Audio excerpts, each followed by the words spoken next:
Slide 4, right? Right. So how good are you at conversion? And this goes back to what I was talking about earlier, right? Mhm. Most law firm owners believe that their conversion is immaculate. It's flawless. It's incredible. And I'm here to tell you it's not. Law firms average, again, 10 years, right? 10 years on that- the secret shopper report card. That's the average. So the average conversion for most law firms across all practice areas in the United States of America is around 17%. Wow. The best of the best are converting somewhere between 38 and 42% of all of their leads. And that's leads. That's not just qualified leads. Mhm. That's all of their leads. Now, why? Why are they able to double? They just have better processes. Better They have intake. better follow-up, better intake, Right. right? And that's what we teach in this course. Most law firm owners think they're flawless. They think that their intake is spectacular. And again, all due respect, I'm here to tell you that it's not, because you don't know what's going on in your firm. What the law firm owner remembers is what happened at the initial consultation, which I'll show later. That's actually stage 4 in a very, very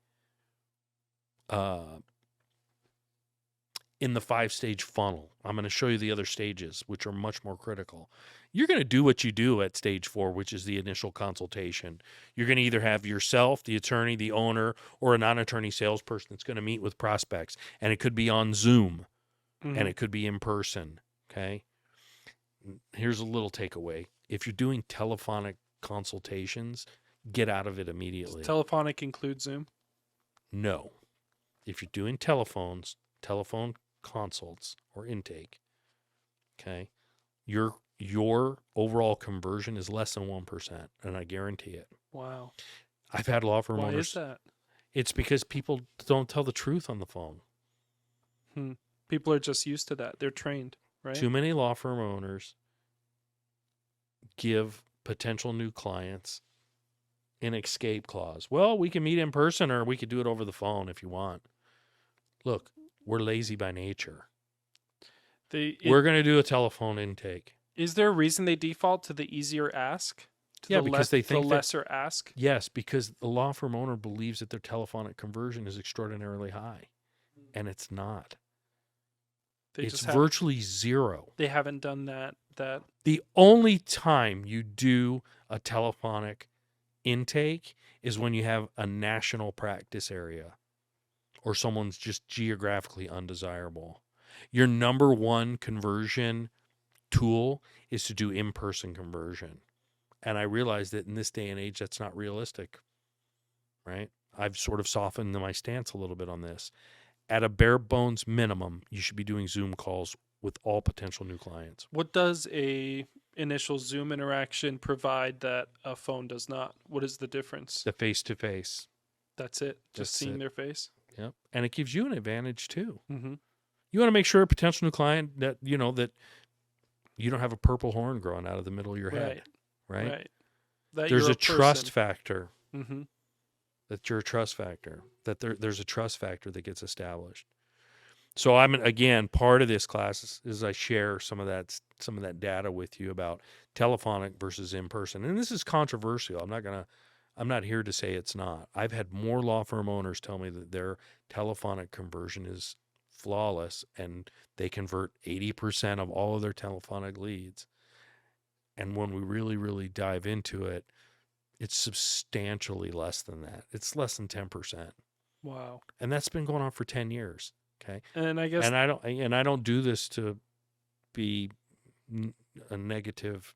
I'm here to help you grow your firm, and I'm just here to tell you what the data speaks volumes, and the data says this is the raw facts. Right. So I share all that. Okay. Very interesting. Yep. I think that's also something to say when we were talking about a lead as lead versus qualified leads. Mm-hmm. That's one way to skew numbers where you think you're doing better than you are. 100%. Right? Oh, and way. I think when we're talking about data in this entire conversation, we're talking good data. Yes, 100%. Good, reliable data that's based off of, that's not ego numbers. No, right? It's not ego numbers. Ego numbers is what we get with qualified leads. Yeah. So, what I do in these classes, and in my coaching is I just stand behind the data. The data tells us one thing, the law firm owner tells us a totally different story. The good data. The good data, right? No, you're exactly right. You make such a great point. Law firm, I could say, hey, how many leads did you get last month? I got about 100 leads, but only like 23 of them were qualified, right? So they're already negotiating. They're already trying to defend their bad intake process Right. simply by saying that, Right. right? And I think that masks it. 100%. Oh, thinking you're doing so great with intake. 100%. They disqualify leads based simply on the fact that the person doesn't, whatever. Right.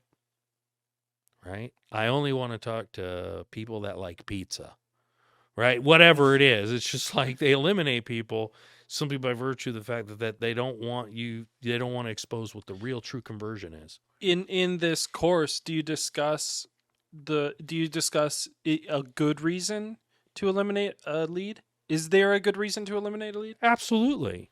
There is. Absolutely. The law firm, the legal space, Cameron, it's a great question. The legal space is chock full of potential new clients that aren't serious about hiring a lawyer. They're tire kickers, and they want to get free information so that they can go out and do it themselves, or go to one of these online services like LegalZoom to do their will, right? They want to go the path of least resistance in their mind's eye. But really what the potential new client doesn't understand is oftentimes when you handle legal proceedings on your own or processes, you screw it up and you end up paying twice as much in the long run instead of just hiring a lawyer the first go around. Yeah. Do you know that only 20% of all potential new clients in family law actually hire an attorney to help them solve their problem? 20%? The other 80% are do-it-yourselfers. In family law? Family law. That's scary. Right? People are doing do-it-yourself divorces. Do you know how many of those get screwed up? Probably 60% of the 80. I wouldn't, not surprised. I wouldn't. Yeah. I mean, I've never been through a family law matter myself. Knock Mhm. on wood, right? But only 20% hire a lawyer.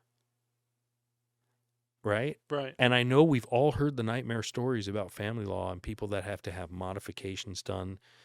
Their spouse screwed them in a divorce. Yeah. Right? Well, all I'm thinking of when you're saying 20% get a lawyer, all I'm thinking of is 80% need a lawyer. That's right. That's the Right. opportunity. 80% in family law. That's why if you have great intake in family law, Mm-hmm. you can crush it. Interesting. I'd be curious what those stats are like for other practice areas. Yeah, I'm sure we can get into it later. for sure. But that's just family law is just one example. Wow. I mean, the other one. Look at estate planning, for example. Estate planning people are, and I'm guilty of this. I'm married to a lawyer, right? And we've been Mhm. married for over 20 years. My condolences again. For being married to a lawyer, Yeah. for being married for 20 plus years. Both. Yeah. No, I'm So joking. nice. I like that. So we dragged our feet, and wasn't until we had our second kid that we actually did an estate plan. Wow. And my wife bugged me about it every single year, but we just kept putting it off. And she's Mhm. a lawyer. She's in the industry, Right. right? People typically drag their feet. Well, now that's interesting too, because you knew you wanted to do it for 100%. year after year after. You knew you wanted to do it. If a lawyer had called you, a firm had called you out of the blue, been like, "Let's get this done," boom, boom, did the chase. I would have totally done You it. totally would have done it. 100%. I wonder how many percentage of estate planning cases are out there. Oh, that are a just sitting substantial there. percent would Yeah. do it. They just don't have the time, or they don't. That's right. Yeah. They make excuses. Right. A substantial percent would get their estate plan, trust, will done, right? Mm-hmm. You just called me. If you called me and told me 3 nightmare stories of people that, like, the great thing in estate planning is, like, there are a lot of famous people that died without having an estate plan. I'm sure you've seen these things. Well, I've heard of them. Do you know for that sure. Prince, the singer, died without a will? Did you know, there's like, you can pick out like famous people that didn't have a will. Wow. And now their families are fighting in probate court, and they're going to whittle away Mm-hmm. millions of dollars of Prince's inheritance in court Yeah. instead of just, hey, you should have done it right the first time.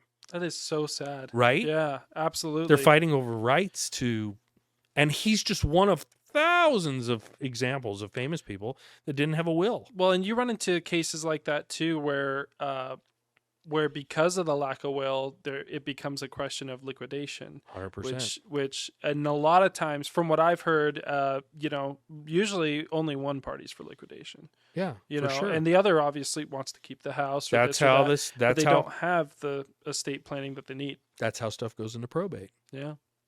And that's just a fight, and it's an expensive, drawn out fight, simply because he didn't have a plan when he passed away. Yeah. Right? Yeah. And then, I mean, everybody wants that.